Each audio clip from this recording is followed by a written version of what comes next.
রাজধানীতে জল সমস্যার সমাধানে নতুন উদ্যোগ। রাজধানীর বাণী বিদ্যাপীঠ বালিকা বিদ্যালয়ের খালি প্রাঙ্গণের ওভারহেড জলের ট্যাঙ্ক স্থাপনের সিদ্ধান্ত নিয়েছে আগরতলা পৌর নিগম। বুধবার এই স্থানে পরিদর্শনের যান মেয়র দীপক মজুমদার। তার সঙ্গে উপস্থিত ছিলেন জল বোর্ডের আধিকারিক এবং পৌর নিগমের অন্যান্য কর্মকর্তারা।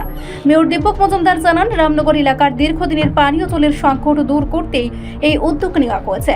প্রকল্পের অংশ হিসেবে নেতাজি আদর্শ শিক্ষা মন্দিরের 16 ঘন্টা জমিতে 5.5 ml ক্ষমতা সম্পন্ন একটি ওয়াটার ট্রিটমেন্ট প্ল্যান্ট বসানো হবে।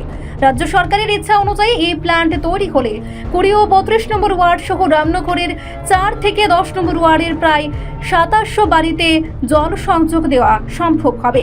22 কোটি টাকা ব্যয়ে গড়ে ওঠা এই প্রকল্পের অঙ্গ হিসেবে বাণী বিদ্যাপীঠ বিদ্যালয়ে নির্মিত হবে ওভারহেড ট্যাঙ্ক। নেতাজি আদর্শ শিক্ষা মন্দিরের ট্রিটমেন্ট প্ল্যান্ট এবং রামপুর ট্রিটমেন্ট প্ল্যান্ট থেকে প্রক্রিয়াজাত জল এই ট্যাঙ্কে মজুত করা হবে। পরবর্তীতে এখান থেকে এলাকায় জল সরবরাহ করা হবে। স্থানীয় বাসিন্দাদের আশা, এই উদ্যোগ বাস্তবায়িত হলে বহু বছরের জলের সংকট দূর হবে। মেয়র আশ্বাস দিয়েছেন, দ্রুত কাজ শুরু করে প্রকল্পটি সম্পূর্ণ করা হবে যাতে সাধারণ মানুষ স্বস্তি পান।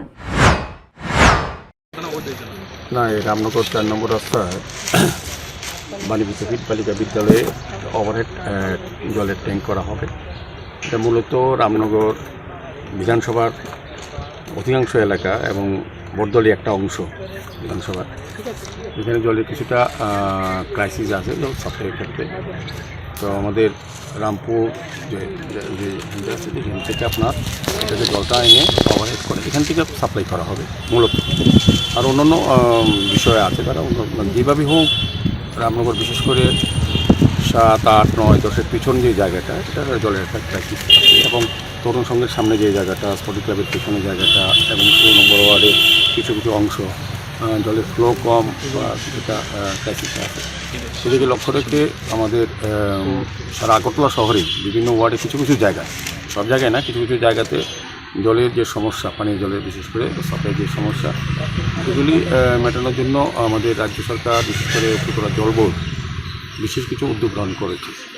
এবং আমার আশা যে আমাদের প্রায় যত হাউস হোল্ড আছে আগরতলা শহরে কিছু দিনের মধ্যে আস্তে আস্তে আমরা সমস্ত বাড়িতেই বিশুদ্ধ পানীয় জলের কানেকশন দিতে পারবো। কানেকশন আছে, মানে সাপ্লাই সাফিসিয়েন্ট, দুবেলা যাতে ভালো জল পায়, শুদ্ধ পানীয় জল, সেই ব্যবস্থা করা হচ্ছে।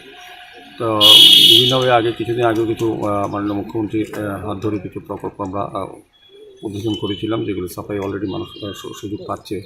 আমাদের দেখা গেছে গতকালকে আমরা জল বোর্ডের এখানে চিফ ইঞ্জিনিয়ার সাহেব আছে, এক্সিকিউটিভ ইঞ্জিনিয়ার আছে, আমাদের আমাদের মিউনিসিপ্যালিটি কর্পোরেশনের এক্সিকিউটিভ ইঞ্জিনিয়ার, কমিশনার সহ আধিকারিকরা সবাই আছেন। আমরা গতকালকে একটা উচ্চ পর্যায়ে আমাদের সিও ছিলেন জল বোর্ডে, আমরা আলোচনা করেছিলাম। এটা থেকে বেরিয়েছে প্রায় 17,000 কিছু সংখ্যক কানেকশান আমরা হয়তো ঠিকমতো পরিবার দিতে পারছি না।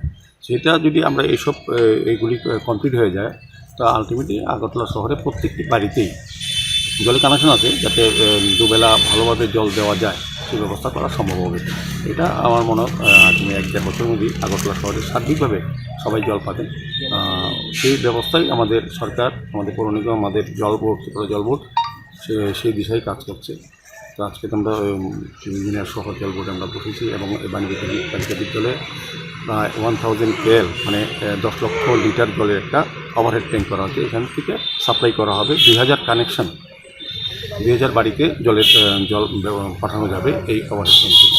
তাতে আমার মনে হয় সার্বিকভাবে রামনগরে যে বিধানসভা এবং বরদলির একটা অংশ, যেটা বিধানসভা জলের ক্রাইসিসে কিছু কিছু বাড়িতে বা এলাকা পাড়াতে, সেগুলি কিন্তু আমরা সমস্যার সমাধান করতে পারব।